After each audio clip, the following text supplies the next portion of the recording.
What He is was a going on, nerd. everybody? Welcome to another Three Geeks conversation. I am joined by Deborah Pratt, who was actively involved with one of my favorite shows of all time, and also she was in one of my other favorite shows. So I can't wait to talk to you, Deborah. But let's just jump in. What made you want to get into acting and then directing, writing, and producing?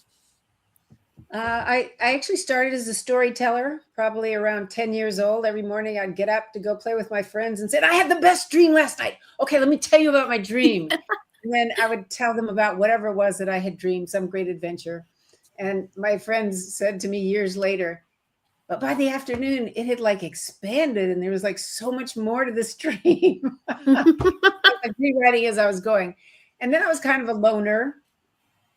And we couldn't afford like the Barbie house of the time. So I took all of our encyclopedias and all of our childcraft books and I built mansions in my room with books, and they were the rooms. And then I Love took all that. the Kleenex boxes and little threads, and they were tables and chairs, and I decorated them with all the stuff from the house. So, and then finally I would go and take Barbie and Skipper and Ken, usually naked. I don't know whatever happened to their clothes, but they were like, oh, hanging on the clothesline, getting away from the monsters. Or so I was an action adventure writer at a very, very early age, and imagining. I was a storyteller.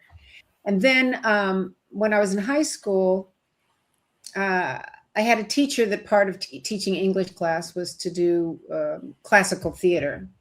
And I really liked it. So the summer of my junior year, I auditioned for Dark of the Moon, got the lead in that. The next summer, I did. During the year, I did Tea House of the August Moon, got the lead in that. And I went, oh, I must be good. And then I did Merasad and played Charlotte Corday. And I said, wow, I really kind of like this. So when I went off to college to study psychology, which is actually very good if you want to be a writer or an actor or anything to understand the psychology of character. I got a job, a work study job, taking tickets at the theater. And when the shows came up, I started to audition for them, and I started to take dance classes, and I started to take singing lessons. And I found that I had and my mother was an opera singer in college. So I got her voice. I never knew I had it. Although I think I remember singing at like 10 in the Christmas show, and they gave me a solo. My mother she said, I opened the program and it said, Deborah Pratt will be singing this blah, blah, blah solo. And so none of us knew that I had this voice. I had like 3.5 octaves, like Mariah Carey and those four. I could do that whistle thing. So it got me work. Got me out here on a contract to NBC as my first job. Because I told my parents I graduated in 3 years, and I said I want to take a year off, gap year. And they said, well, do you want to go to Europe? And I went, I want to go in show business. And they went, really? Don't you want like a real career? And I never looked back. I got to sing and dance with old Hollywood, like Dean Martin and the Rat Pack, and dance with Gene Kelly and Donald O'Connor. And you can still find me haunting YouTube in these strange little skits with Martin that were hysterical. So, I mean, I started out really having fun. You mentioned dancing with the Rat Pack. Did you get to meet Sammy Davis Jr. then? I actually did. I went to his house. I met him. We were performing at, I can't remember who we were the opening act for. It wasn't for Frank. But Danny Thomas, Frank, and Sammy Davis, and one of the other kind of pseudo Rat Pack. I didn't like him very much, so I never remember his name. All came up and to meet us after the show, and they had given us like the presidential suite and all this kind of stuff. So we were 8 girls from towns across the country who had come together, and suddenly we were like Vegas hanging. And he was so nice to me. And then when he had a show for a minute, and I went and did his show a couple of times. So yes, I did meet him. That's awesome. That's Such awesome. a talented guy. Such a talented Wow. guy. He could just do everything. He really Totally. could. And was nice. He was very, very nice. I liked Sammy. He has. I kind of wanted to ask. You are one of the screenplay writers for Our Friend Martin. What Yes. was writing that like? Oh, wait. I thought I'd turn this off. I'm going to turn it off now. That's okay. It was incredible. They had come to me to say, you're the queen of time travel. Can you help us? And at the Love time it. I couldn't. And then they came back and they brought on 2 writers, and forgive me, I can't remember their names, but they're really wonderful people. And they gave me the script and said, could you put your magic on it? And so I did a rewrite. So it was a joint effort for that. But I think what was so amazing was the cast. After the script was written and they started to cast it, and it had Whoopi and LeVar, and I mean, just this amazing cast. But I also loved the story, and it was a great way to teach time travel to kids and show them. It's such an important piece of history to use for it. Exactly. Living a life is so important, because in the end, if you, I don't want to like give anything away from those you haven't seen it, go see Our Friend Martin. Yes. I think it's on YouTube. You can find it on YouTube. You can. I've shown my kids.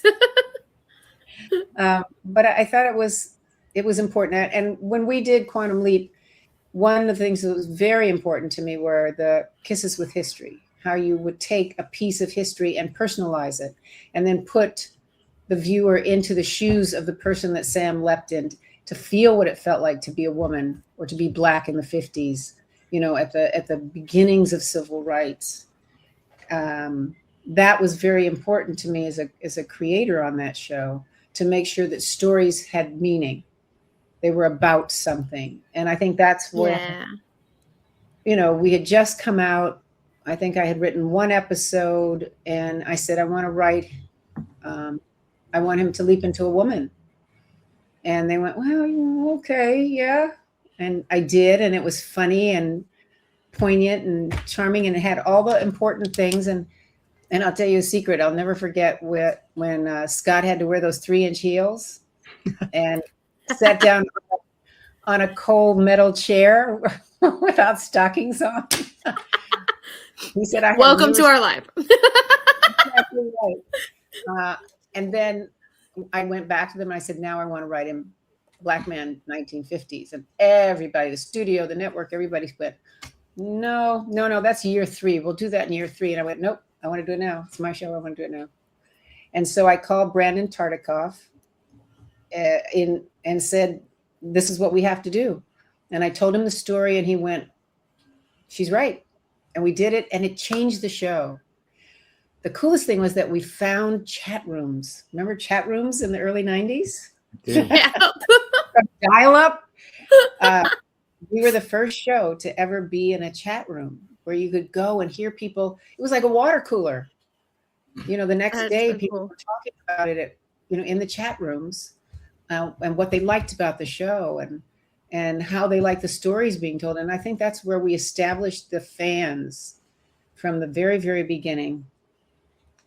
Yeah. I thought Quantum Leap handled that stuff so well, even in the reboot, when there's a whole trans story, like it continued on in the series. And I thought like those subjects that could be very sensitive were handled so well, like him going back in time into a Black or into female body, like so well done. I'm glad you were able to get those on the air, especially back in the 90s. Yeah. Oh yeah, it was. We got kicked off the air. I wrote an episode called "Black on White on Fire," and it was the LA riots, 1969, and we did it. Benjamin and God, who's the other writer? I'm so terrible today, and I love both of them.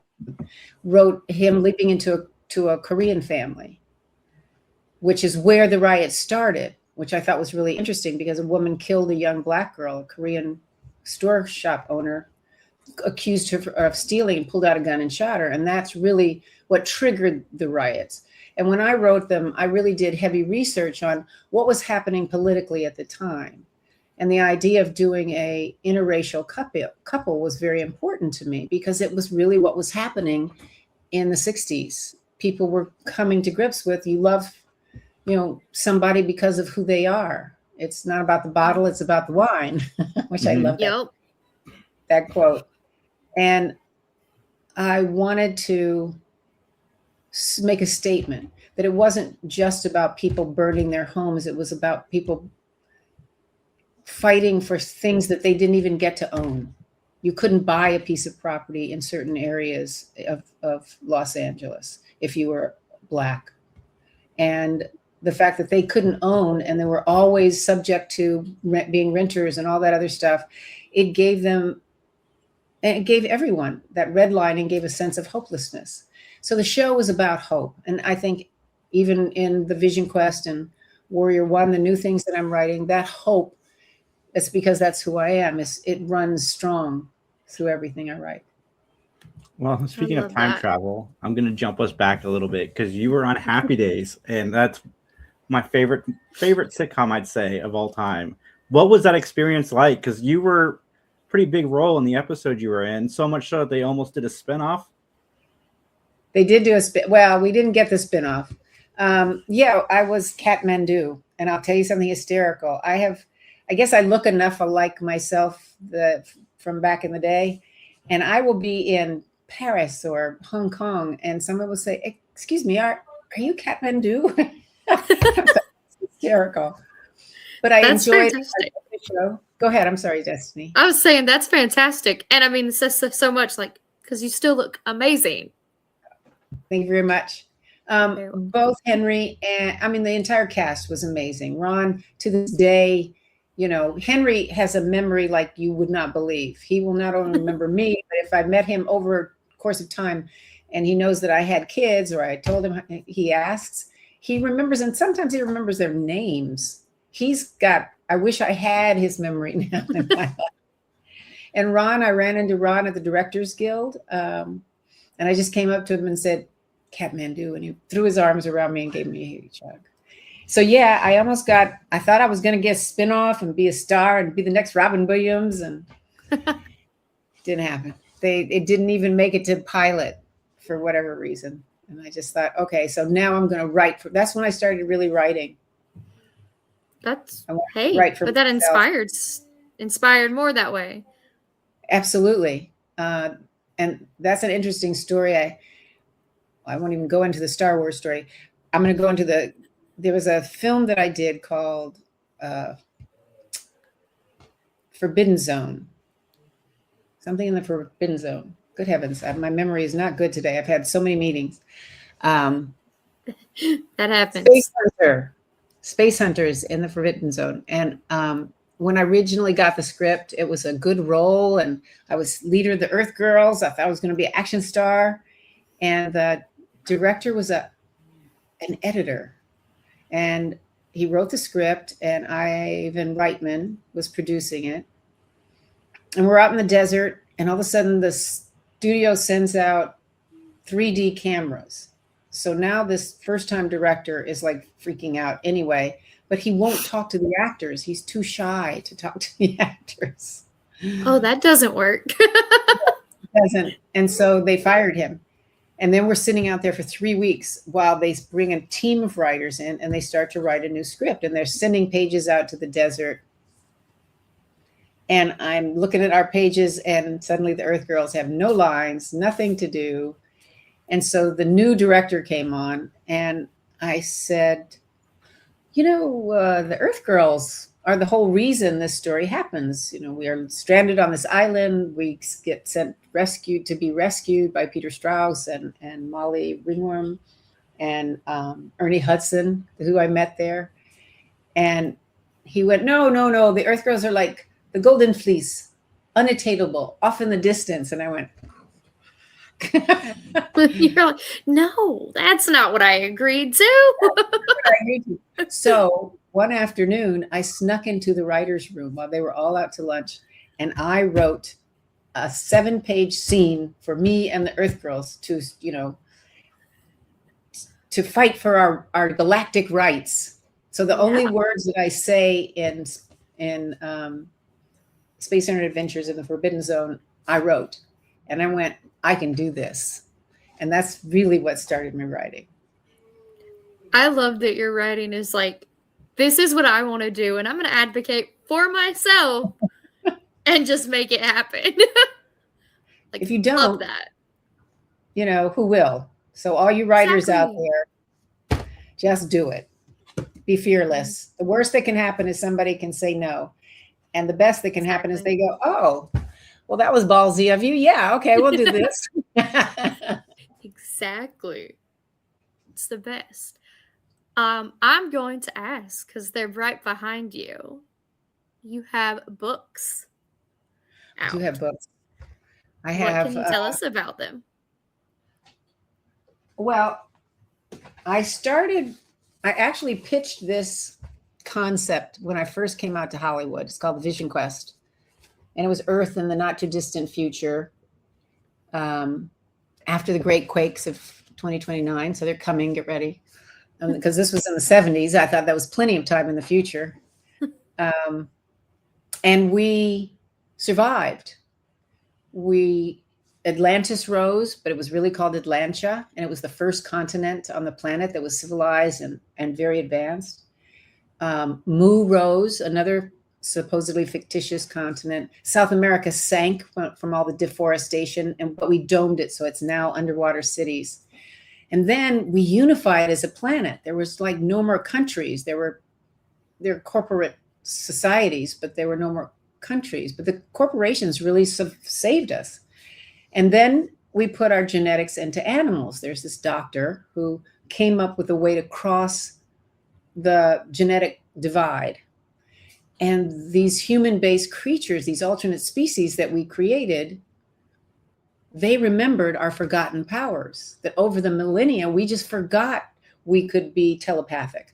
We forgot we could manipulate matter. All the things that you read about in the Bible. We could change water into wine. We could manipulate matter. We could create energy, walk on water, levitate, that people have done through the centuries, but it's been repressed by religion or politics, whatever it is. So now they start to teach them back to us, and they're coming back.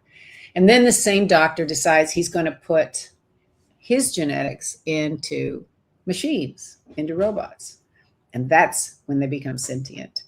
And based on his collective conscious memory, they remember us as the human beings we were before we became this near utopian society.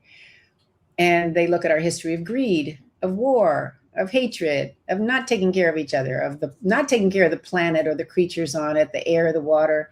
And they say, oh, you are terrible stewards of this planet. You have to go. No more. So the journey of these books, so now there's 1, 2, 3, 4. I have a 5th one that's written. I have to finish. I'm still struggling with the end. So the Vision Quest, and this is a story of 3 young people, a young man, 2 young men and a woman who's a splicer. That's what they call the people that are bred. And they're like best friends. And it's their life on Atlantia. And the fact that they want to go to the academy. But what they have to do, because the war breaks out in this book, and everybody's in denial, and the people off Atlantia are saying, oh, it was a rogue, event. It'll never happen again. And then it happens again. And then our characters get involved because nobody's doing anything. Sound familiar? Nobody's doing anything about what's happening. So they take it into their own hands. And then what happens I'm not going to tell you what happens from there. They end up going to the academy, Tosadai Academy. And the love story starts, and it becomes very interesting. Now, in this future, you have to, before you become an adult, you have to go on a rite of passage. And they have all these different rites of passage places that you have to go. So they're split up, they're divided, and they each go on their own odyssey, hence the next book and what happens to them. And then the machines, because we're left by this ancient society, what are called Norbs, G-N-O-R-B-S. They're knowledge orbs that we can't quite decipher. There's 4 of them, red, blue, yellow, and white. And one of our heroes, his mother worked in the temple that was the first attack because they stole that Norb, connected with it. But we don't know why. So through the course of the books, we find out that there are 4 of them. And Master Po, who is one of the lead splicers who's teaching powers back to humans, she and Laser, our lead character, combine. And she starts to really teach him the expanse of his powers. And then there's Panzea, where he's now trying to get home because the war is full-blown broken. And he wants to come back and fight, as do the other 3. Warrior 1, because I had always wanted to write my lead character in the Vision Quest books as a woman. And in the 90s, when I started working on this, they went, no, it's got to be a guy. It's got to be a guy. It's got to be a guy. And I listened, although I love Laser. But then maybe in 2010, I came up with this idea of doing stories, creating characters, because between book 1 and book 2, and I'm going to repost them on if you go to thevisionquest.com and Warrior One World, I had readers and I asked them to create characters in this world and then blog about them. We got some of the best stories. So between books 1 and 2, I chose, well, actually I didn't. We had about 800 people that were involved in it. You could aura them up. You could put your aura on them. And I dedicated the book to 2 characters and wrote them into books 2, 3, 4, and 5. That's awesome. Because I wanted it to be interactive. So those 2 characters you can certainly go and read about. And then Jetta came to me, and I actually shot a small short film. And this is Warrior One, a Vision Quest story. And this was back, 2010, like I said. And I realized that I could take a single character instead of 3 people and this entire world now that I've created. It's Earth. It's not a galaxy far, far away. It's Earth.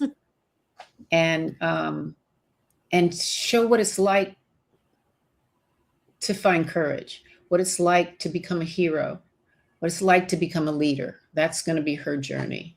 So I wrote this first graphic novel, and I got Will Conrad, David Campidi helped me put it in comic book language after I wrote the script. And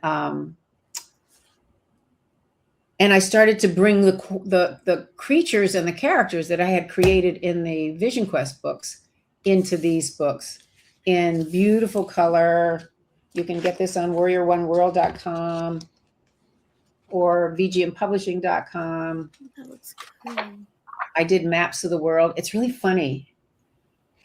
I don't even know if I should say this because 2 other people have said these books are prophetic. There's a map that I had, the first map that I drew had a whole section in the Middle East and Africa and part of Asia that became the Lost Territories because of a nuclear blast.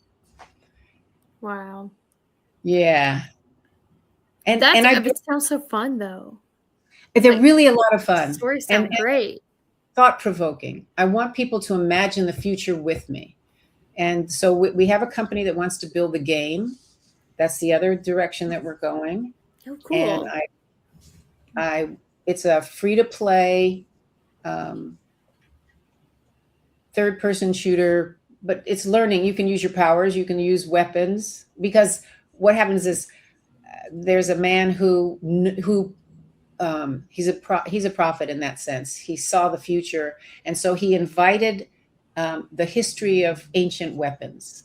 So through all the museums on Atlantia, there's a touring that's taking around Abrams tanks and F-16s and all these old weapons. And everybody goes, wow, they use those to fight. How stupid, right? But we learned that our weapons, our deuterium blasters and stuff like that, can't get through the energy shields that the biodroid, the Black Guard, have. And so these weapons can. Your powers sometimes can. Let's see if I have a picture of my bad guys. A good one. Oh, let's see. Yeah. There. That's awesome. Oh, cool.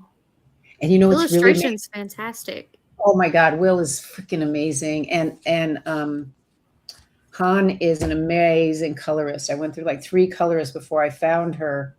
And she lifted my soul when I saw these. You know, again, it's not a dystopian future. It's a near utopian. We almost got it right until we put our genetics into the machines. Now it's challenged. Yeah. Good books. Please get them. Create your character, and I'll tell you more about what I want to do with that. I will. Yeah, I just pulled up the comic book on Amazon. I think I'm going to purchase it as soon as we're done with this interview. But I got one more question before we let you go. What was it like bringing Quantum Leap back?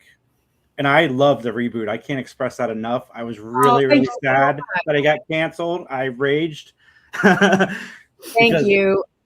That season finale was amazing. I really wanted to see where it went. But what was it like bringing it back? Well, I said I have to be part of this. I'm the keeper of the lore. I know what works and what doesn't work. And I knew they were going to bend it. And, you know, they wanted Ziggy's voice. They wanted Ziggy in it, and they wanted the saga cell at least for a minute, and then they decided not to. But it, you know, when I go into theorizing that one could time travel in their own lifetime, people are moved by it. It touches them to hear that, and they felt like they were coming home to, you know, popcorn and sitting home to hear a story to being told. So I really was just part of how the mirror image worked, where else you could use it. I think I remember when Sam leapt into a stewardess, he had a knife in his hand that had blood on it. And I said, but you know what? Use it as the mirror image because it's not been done or seen before. So I got to, you know, add things like that and give notes where I did. And the cast was amazing. Every one of them were just amazing to work with. I got to direct 2 episodes and I really bent those episodes to be classic. The only thing that was ever missing was no kisses with history. Mm-hmm. They're hard to do. They really are hard to do. But I really wanted to give everybody a moment when I worked with them, a quantum leap moment in the storytelling of that. So it was exciting for me to bring it back. I then went to them and said, okay, let's do the movie. You know, I wrote 6 chapters for a book that I was going to keep going, but they didn't want to do it. And I had gone actually to Blizzard, Activision and Blizzard back in the 90s. I tried to buy Blizzard and everybody went, really? I knew it was the next generation of entertainment. You know, this is going to be where we live because you get to be in the movie, basically. And that's even coming more and more and more. I think that's what I want to do with the Vision Quest world is allow you to come in, create your avatar. Are you human? Are you splicer? Are you biodroid? You know, what are you? And how you become a hero. I think that's what's missing in our world today. There's nobody out there saying, choose courage, choose truth, choose trust. Those are the things that, and so many more that we need to say to ourselves and to each other. And I want to build this collective consciousness so that we can literally remember our powers, evolve and remember our powers, shift up to being better humans. We have to be, or the Black Guard, biodroids, machines are right. We are not worthy stewards of this planet if we don't get it together. Yep. So let's get it together. For sure. Please. Yes, please. We're running out of time. Yeah. That's the thing. I think if we do it on a conscious level, you know, we don't realize our powers until they come out when everybody got mad because of what Doge was doing and went, we're not taking this. Oh no. And suddenly his stock went like this, to the point where he to save the company, he had to blend it with his next company. The power of the masses is masterful. It's unmatched when we're Unmatched. together. Absolutely. Yeah. Absolutely. And as long as we remember that, it's remembering your powers, the knowings. We know this. We just have to trust each other enough to say, oh yeah, we can do this. In a day, we could take down the biggest major corporation just by saying, nah, Yeah. I'm not going to shop Amazon anymore. I'm not going to go use that company anymore. And we've done it. We've tested it. And when the world steps in with us, changes will happen. Mm-hmm. Yep. We don't have For to pick sure. up a gun and fight. We just have to take away somebody's money. Mm-hmm. That is all it takes. That's all it really is. But we have to do it en masse. Yep. Well, I have a fun last question. All right, I'll take it. I love when it works out in movies when mothers and daughters get to play mother and daughter. So how was it working with your daughter on the 2022 film Doula?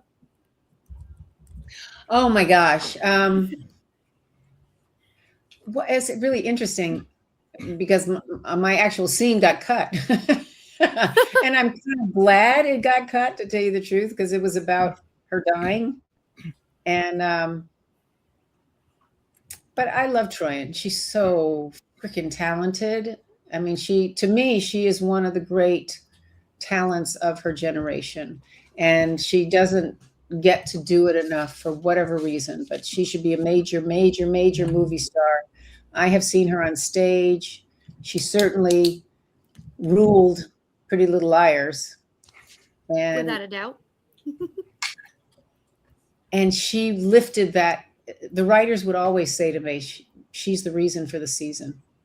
We can give her anything and she will make it believable and she will do it. And that when I first wrote her in Another Mother, when she was like 4 years old with Scott and Dean, I just thought, oh, I'm just going to show Troyan what mommy and daddy do, you know? And so I wrote her and I brought her down to the set, and she was on the set and they were combing her hair and she knew all her lines, and she's 4. And Dean Stockwell walked on the set and he knew her because I'd brought her down a number of times. And he came up to me and said, what's she doing here? And I said, oh, I wrote this part for her. She's really good. And I just wanted her to see what mommy and daddy did. And he got in my face and said, do you need the money? And I went, what? He said, What? you need the money. And I went, no, it's really, he said, do not take away her childhood. Do not take away her childhood. And there were almost tears in his eyes. And I realized I'm looking to a man who at 5 years old was on Broadway supporting his family. And between he and Scott, when she was on that set, Dean never left her side, ever, because of some of the things that happened to him as a child star growing up. And I'll never forget, she was only allowed to work like a minute because she was 4 years old. Right. And they had other people rehearsing and saying her lines and for her lighting so she could come in and do her part.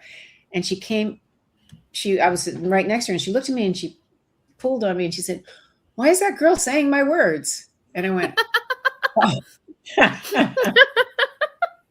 But it's interesting. She got a lot of offers right after that. And I heeded Dean's words.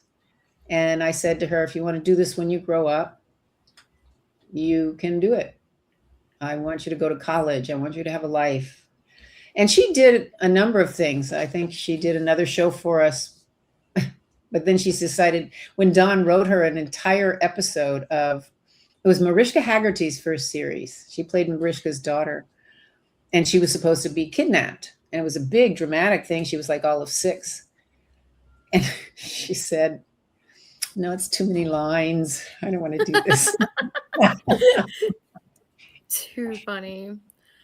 No, I love when people get to bring the family aspect onto it. I think that's great. But I also love that you were like, you know what? Yeah, no, I agree. Let's have life and then do this. And she just had another baby. She's got 3 girls. Oh, love So that. we got Aurora, we've got Elliot, and we've got Imogen, who is Oh, now beautiful 7. names. Yeah, all of them. Smart, pretty, feisty. Oh my God, they're feisty. little one. And she's, she had a hit series. I really thought it was going to go forward, the Dick Wolf Show, On Call. I thought she was incredible in it. And she and Patrick have a great deal.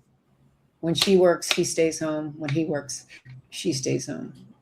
So he's got a new show, Madison, that I think just premiered. I'm going to have to buy Paramount Plus back. I sold it when everything happened. And now with Warner Brothers, how do you guys feel about all this, these studios converging and merging? It's a mess. Yeah, it's a mess. I do That's like the best way to put it.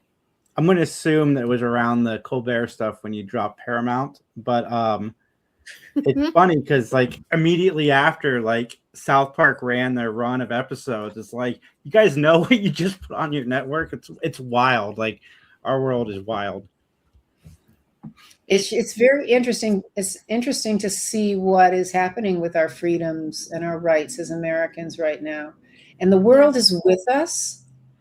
We just don't know how to pull that together yet. Mm-hmm. And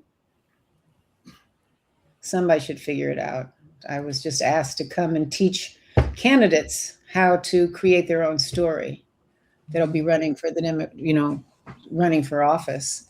Mm-hmm. And I'm trying to launch Warrior One as a game. And I just finished the screenplay. Holy moly. I'm very excited about that, Warrior One. Love it. Yeah, it was really interesting. I'm like, when I write a screenplay, it's like spot on, 115, 120 pages. I got it. I got the story in there. I want you to 144 pages. But it's really good. I don't know what to take out. Nothing then. Then take out nothing. There it is. All right. That's the attitude. Thank you, Destiny. You're welcome. I'll take it. And what's next for you guys?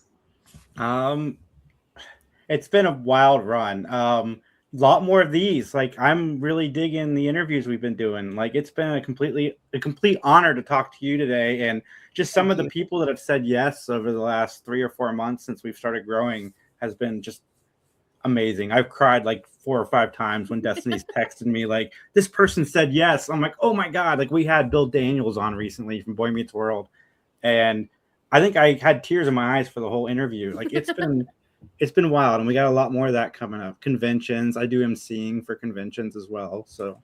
Oh, you do? I'm excited. All right. Warrior One, warrior1world.com, thevisionquest.com. Come check it out. I've got more books coming. Mirrors, which is a trippy fantasy. And then for all you kinky people, I wrote a book that's coming out. Mary Wells. Yes, it is. It is that dangerous dog. You bark at it. It's an erotic thriller. It's a comedy, thriller, horror book. All of it sounds fantastic. I love books, so I will be checking out all of those. You have to keep a fan with you when you read it. It's called The Age of Eve. It's going to be re-released. Mary Wells does an amazing reading job. I turned you off. I can't pick up right now.